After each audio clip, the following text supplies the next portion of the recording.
রাসূলুল্লাহ সাল্লাল্লাহু আলাইহি সাল্লাম বলেন, 7টি অপরাধ থেকে বাঁচো, যেই 7 অপরাধ তোমাদেরকে ধ্বংস করে দিবে। বলেন কয় অপরাধ ধ্বংস করবে? 7টা। সহিহ বুখারীর বর্ণনা 2766 নম্বর হাদিস। قال رسول الله صلى الله عليه وسلم اجتنبوا السبع الموبقات, তোমরা 7টি ধ্বংসাত্মক অপরাধ থেকে বাঁচো।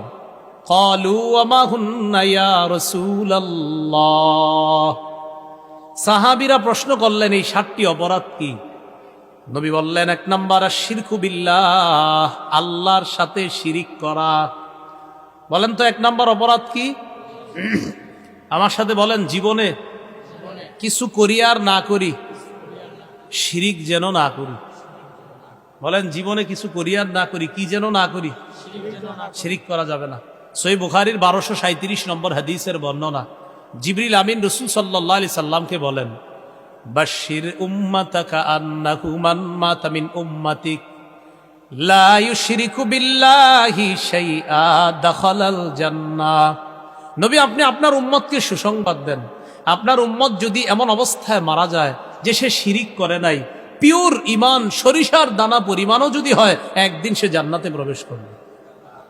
তাহলে বলেন তো জীবনে কিছু করি আর না করি, ভুলেও যেন কি না করি। আল্লাহ আমাদেরকে হেফাজত করেন। কয় অপরাধ ধ্বংস করে? 1 নাম্বার শিরিক করা। 2 নম্বর ওয়াসসিহরু, জাদু করা। জাদু করা এটা করবেন না।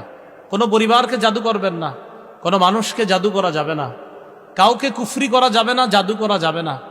আমাদেরকে যেন কেউ জাদু করতে না পারে, এজন্য বলেন ফজরের পর, মাগরিবের পর কুল হু আল্লাহ 3 বার, ফালাক 3 বার, নাস 3 বার, জোহর আসর এশার পর কুল হু আল্লাহ 1 বার, ফালাক 1 বার, নাস 1 বার। বলেন তো এশার পর কয়বার করে? এশার পরে কয়? 3 বার। এশার পরে, আসরের পরে, জোহরের পরে, মাগরিবের পরে, ফজরের পরে। বলেন বিছানায় গিয়ে ঘুমের আগে কুল হু আল্লাহ 3 বার, ফালাক 3 বার, নাস 3 বার পড়ার পর এইভাবে বলেন, এইভাবে হাত খোলেন, বলেন এইভাবে ফু দিব, ফু দেন, হাতে ফু দেন। ফু দেওয়ার পর বলেন শুধু সামনের অংশে এইভাবে মুছে দিবেন। বুঝে আসছে? তাহলে আর কেউ জাদু টোনা করতে পারবে না। এই আমলটা সবাই করবেন ইনশাআল্লাহ। বলেন খাবার খেতে ভুলে গেল, এই আমলটি ভুল করব না। আপনাদের সাথে কখনো দেখা হইলে আমি জিজ্ঞাসা করব, আপনারা কি আমলটা করছেন? বলবেন জি জি। যদি বলি খাইছেন, বলবেন ভুলে গেছি। খানার কথা বলবেন মনে নেই, আমলটা জিজ্ঞাসা করলে বলবেন মনে আছে। বলেন ইনশাআল্লাহ। তাহলে কয়টা অপরাধ ধ্বংস করে? 1 নাম্বার শিরিক, 2 নাম্বার সিহর জাদু, 3 নাম্বার ওয়াকাতলুন নাফসিল্লাতী হারামাল্লাহু ইল্লা বিল হক, অন্যায় ভাবে কাউকে হত্যা করা। অন্যায় ভাবে কোনো পশু পাখিকেও আমরা হত্যা করব না। একটা চড়ুই পাখি গাছে বসে রয়েছে, এটারে ইট মাইরা মাইরা ফেলেন না, গুলি করে মাইরা ফেলবেন না, গুলাল মাইরা মাইরা ফেলবেন না।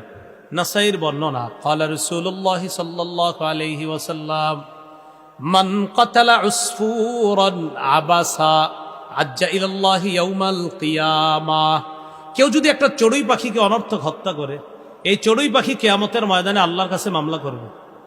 আল্লাহকে বলবে ইন্না ফুলানান কাতালানি আবাসা, আল্লাহ অমুকে আমাকে অনর্থক হত্যা করেছে।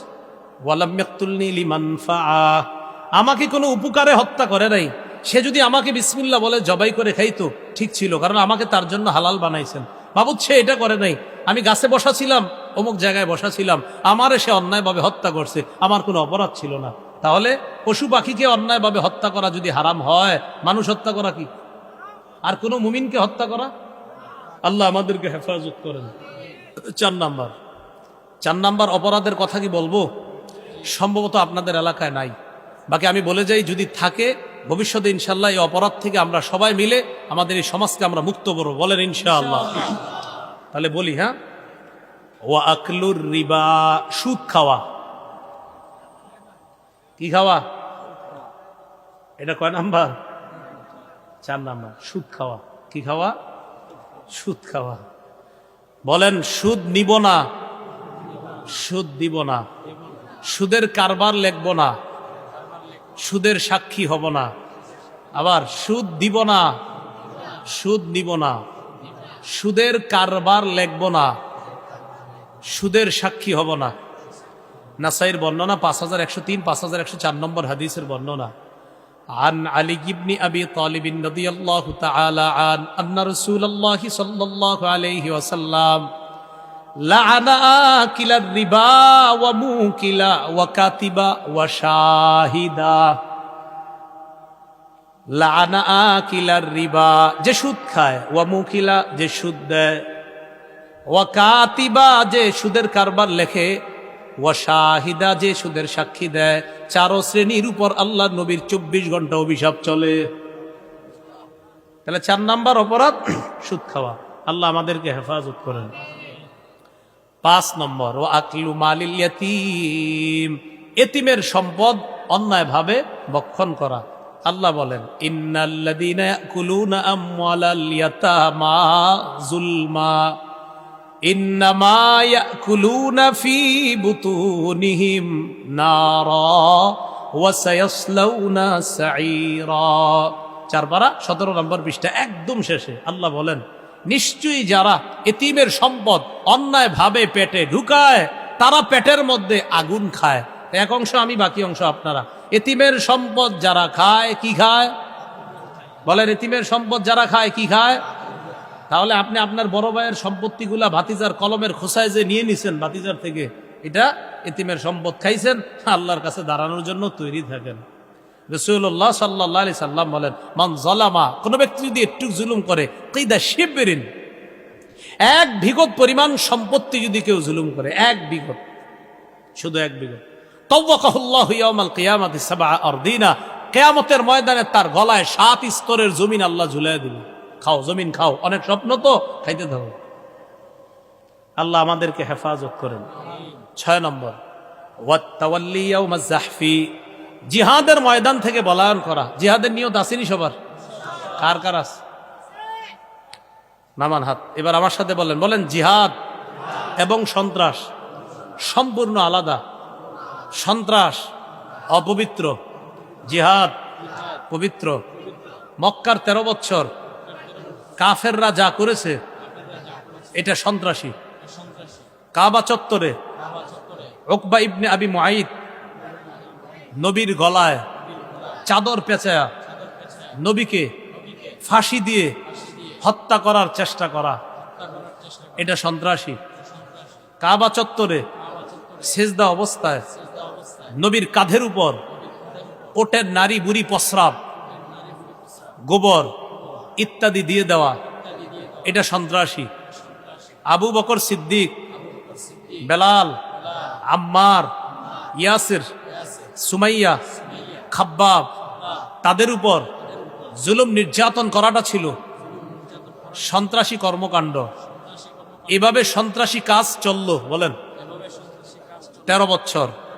এই সন্ত্রাসকে প্রতিহত করার জন্য সূরা হজের 39 নম্বর আয়াতের মাধ্যমে জিহাদের বিধান আল্লাহ দিয়েছেন। এমনি আমরা না বুঝানোর কারণে পাবলিক বিষয়টা বুঝতে চায় না। জিহাদ শুনলে মুসলমান কয় ইন্না লিল্লাহ, কি কয়? তো সন্ত্রাসী কর্মকাণ্ড যে 13 বছর করলো, ইসলাম বিদ্বেষীরা দেখবেন নবীর 10 বছরের মদিনার জিন্দিগিটা খালি বলে। আপনি বলবেন, প্রিয় ভাইয়া, নাস্তিক ভাইয়া, আগে 13 বছরের জীবনীটা বলেন।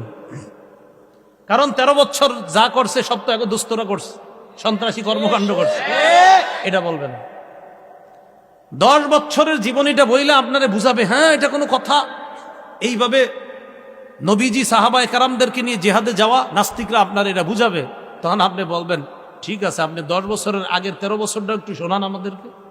এটা শোনাবে না, কারণ ওই 13 বছর তাদের যে দুস্তরা আছে, সন্ত্রাসী আবু জাহেল সহ এই নাস্তিকদের বন্ধুরা যত সন্ত্রাসী কর্মকাণ্ড করেছে 13 বছর, ওই 13 বছর তারা যদি বলে তো নাস্তিকরা ধরা খেয়ে যাবে।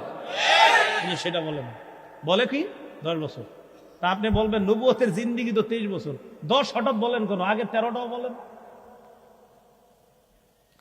সূরা হজের 39 নম্বর আয়াতে আল্লাহ বিধান দিলেন, উযিনা লিল্লাযীনা ইউকাতিলুনা বিআন্নাহুম যুলিমু, যাদেরকে আক্রমণ করা হয়েছে এখন তাদেরকে জিহাদের অনুমতি দেওয়া হলো, কারণ তারা মাজলুম, তাদেরকে জুলুম করা হয়েছে। ওয়া ইন্নাল্লাহা আলা নাসরিহিম লাকাদির, আল্লাহ তাদেরকে সাহায্য করতে সক্ষম। আল্লাযীনা উখরিজু মিন দিয়ারিহিম, কয় তারা কারা? যাদেরকে তাদের ঘর থেকে বের করে দেওয়া হয়েছে বিগয়রি হক, অন্যায়ভাবে। সাহাবায়ে কেরামকে অন্যায়ভাবে বের করে দেওয়া হয়েছে না? বলেন। এজন্য আপনারা যারা নবীর জীবনীটা পড়বেন, গোটা 23 বছরটা পড়তে হবে। যদি নবুয়তি জীবনীটা আর কি আপনার যদি পড়েন, যে রাসূল সাল্লাল্লাহু আলাইহি সাল্লামের নবুয়ত প্রকাশ যখন আল্লাহ ঘটাইলেন 40 বছর বয়সে, এরপর থেকে আপনি প্রথম 13 বছরটাও পড়তে হবে মন দিয়ে, এরপর আপনি 10 বছর পড়বেন, এই মোট 23 বছর। তখন দেখবেন ইসলামের কোনো বিধানের ব্যাপারে আপনার ভিতরে আর অ্যালার্জি কাজ করবে না। আর নাস্তিকও যদি বুঝার নিয়তে এইগুলা পড়ে, ইনশাল্লাহ ও হেদায়েত পাবে ইনশাল্লাহ। কিন্তু ওর তো নিয়ত হলো ইসলামের বিরোধিতা করা। ওর নিয়ত কি? যে ইসলামের বিরোধিতা করা, এটাই নিয়ত। কেউ যদি ইসলাম বুঝার জন্য গোটা 23 বছরটা পড়াশোনা করে ভালো করে, সে যদি ইসলাম গ্রহণ নাও করে, এটা বলতে বাধ্য হবে যে মুহাম্মদ সাল্লাল্লাহু আলাইহি সাল্লামের চেয়ে শ্রেষ্ঠ শান্তি প্রিয় মানুষ পৃথিবীতে আর কেউ নেই, সে বলতে বাধ্য হবে। খালি 10 বছরে শুরু করে দেয়, আগের 13 বছর বলে না।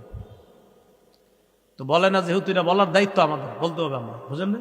এই যে আমি একটা নিয়ম শিখাইলাম না আপনার, এইভাবে 13 বছর, এইভাবে আপনি আপনার চাচারে বুঝাইবেন, আপনার আম্মারে বলবেন 13 বছর এইভাবে জুলুম করছে, নবীর গলায় ফাঁস লাগায় হত্যা করার চেষ্টা করছে। এগুলা যখন বুড়ারে বলবেন, মুরব্বীও বলবে, কও কি এটা তো ঠিক করে নাই কামটা, বলবেন হ্যাঁ, এই আকামকে ঠিক করার জন্য আল্লাহ পাক রব্বুল আলামিন পবিত্র বিধান জিহাদ দিচ্ছে। তখন দেখবেন মুরব্বীও বুঝবে, হ্যাঁ দেহাত তো তাহলে দরকার। মনে আসেনি আলোচনা কি? 7টা অপরাধ ধ্বংস করে 6 নাম্বার হলো জিহাদের ময়দান থেকে পলায়ন করা। আল্লাহ কখনো তৌফিক দিলে আমরা পালাবো না ইনশাআল্লাহ। 7 নাম্বার, ওয়া কযফুল মুহসানাতিল মুমিনাতিল গাফিলাত, সতী সাদী মুমিন নারীর উপর মিথ্যা অপবাদ দেওয়া। এই 7টি অপরাধ আমাদেরকে ধ্বংস করে।